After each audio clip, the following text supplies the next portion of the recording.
for the Redneck Garage. I'm sweating, believe it or not. Today I've been working on the van. I looked at a Jeep up in Grafton today and I wanted to show you a picture of that. It's really kind of a joke, but let's take a look. So I went to the dump in the Yoda. It's hot. It is hot. But as I was driving, I saw a Jeep. We're going to go by and take a look at it, because if you see a Jeep on the side of the road for sale, you got to stop and look at it. Wow, it's an old 75. It's got the 238 6-cylinder in it. Seen better days. It's got a little body work to do on it, I reckon. It's got some janky steering wheel.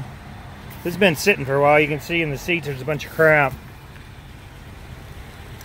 And of course they didn't put any price on it, so who knows.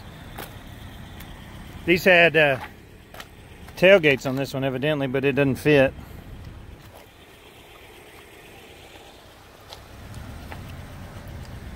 Okay, so y'all go ahead and venture a guess what they're going to ask for this jewel.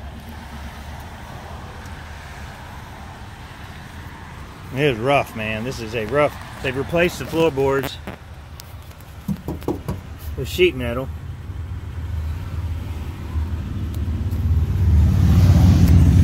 It's got a fiberglass hood on it. It's got a fiberglass hood and a winch. We'll give them a holler and see what they're asking for it. Interesting. Woo-wee, I smell fuel. Look at that, man. What the heck is that? Looks like an air compressor or some weird thing. I don't have no idea.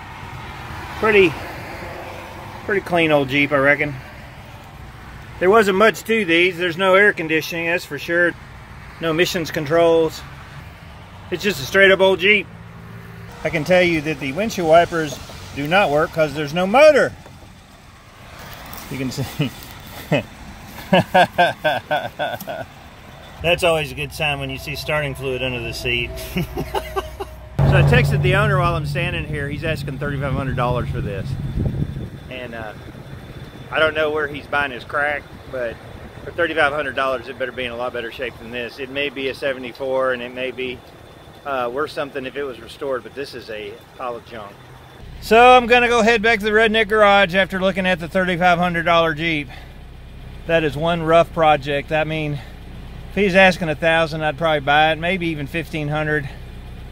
But let me tell you, for $3,500 and the money you'd have to drop into that to make it look like something, it's been sitting, who knows, heating and air, everything on it would have to be going through. Maybe the motor's okay, but that's what you get for $3,500. Yeah, I'll pass. Unbelievable that he'd be asking $3,500 for not even a project Jeep. That thing, man, I could find them all day long for $1,500, so he can forget about that. Today I'm working on the van, and because it's so hot, you can see what I'm dealing with. It is the sun. The sun is heat, but it also creates electricity. But I'm working on putting a solar battery charger on the van because I already had it and I might as well throw it on there. What the heck? When you do a locksmith business, you have a lot of electrical appliances and lighting and stuff that you use, and if you can get free charging without having to start up the truck, bonus! So let's take a look. Whatever type of solar system you're dealing with, whether you're going boondocking out in the woods with RV and you don't have any power, or emergency use in case the power goes out because of the social apocalypse. There's a ton of similarities, right? You got to have a battery to store the energy that you're drawing from the sun. You got to have a solar panel. This is 100 watt. This is a Windy Nation. I'm going to put a link down below. I got this on Amazon. You have to have a controller to control the juice going back into the battery, and then of course you have your wiring. They work really well, but there is not a ton of electricity that's generated. Now, as far as like a maintainer for a battery charger, this will work great for my van. Like during the days that I'm not using it or whatever in between, it will charge the batteries up and top them off and keep them fully charged. If I'm in the back using lighting and stuff like that, it'll charge that back up. So the limited use that I need electricity for, besides running the van, will work perfect. And for under 200 bucks, that's a good deal. Oh, it's warm in here. Inside the van is 98 degrees right now. Oh. Anyway, so this is the solar controller, and it is a 10 amp, I think, something like that. You've got your solar that goes in here, you got your battery, and you got a load here. If you were running it to like a power inverter to convert to 110, I already have my inverter and everything wired in, set up and all that, so I don't really need to run this straight to the inverter. Basically, I'm going to run the cables from the panel to here, from here to a battery connection, so it'll just kind of trickle charge the battery. On the Promaster, they have an upfitter connection back here that goes straight to the battery, so I'll utilize that to tie into the solar panel. It'll go straight back to the battery, and all that juice coming from the sun will just keep it charged up. This panel I was going to use on another truck, and this was the ribs for the other truck, so I trimmed out the thing, but I'd never used it on that truck. It just kind of sat, so I'm not too worried about it. This will be fine. I'll probably put a little silicone or something on it, but this thing, I'm going to put my legs on it and it'll be ready to mount up on the roof.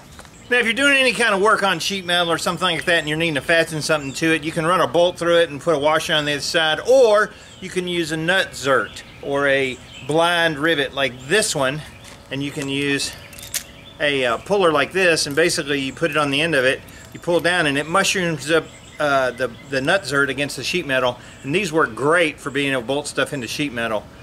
Use it for the shelving, and I'm going to use it to put that on the roof. Plus, behind it, you don't have to worry about what's behind you. Just put it in, crank it down, then put your bolt in it. So I'm going to use these. These are awesome. Alright, so I got it mounted on the roof. I siliconed the crap out of the front edge just for wind and water going up underneath it.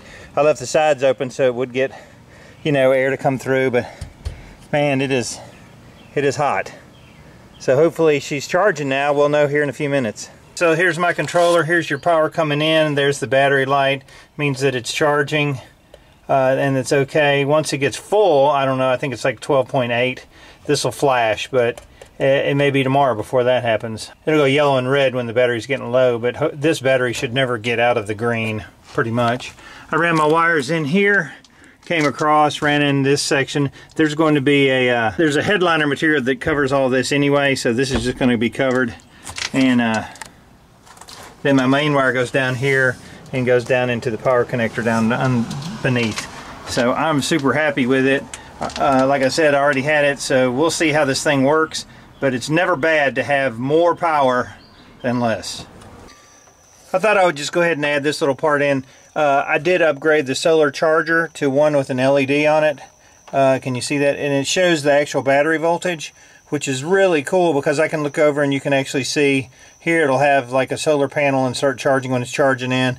And it actually really does put out quite a bit of voltage during the day, especially when I'm just messing around with the lights on in the back. And this kind of gives me a warning if it gets low. And it's got a USB charger, so actually I charge my phone off of the solar panel. So it really does work well because it will keep the battery fully charged during the day when the sun's out. The van is so high, you know, it's hard to see up on the top, but I can see it at the very tip top. That just means I'm so environmentally conscious. Alright, so that's going to be it for the solar battery charger. People that see the solar battery charger, that'll kind of counteract my NRA sticker, right? You know, he's environment, but he's NRA, I don't know. When I spend 180 bucks or whatever it costs, I think that was around what it cost, I'm putting a solar panel on a work truck. I don't know, but I already had it, so I went ahead and put it on. More power. If I'm out working somewhere and I don't feel like starting the truck, that's a good thing that it's charging up the battery in the sun while I'm working. Win-win. I'm going to go ahead and take a shower, have me a beer, rest for a minute. I've lost a lot of sweat today. I'm David from the Redneck Garage. Keep turning wrenches.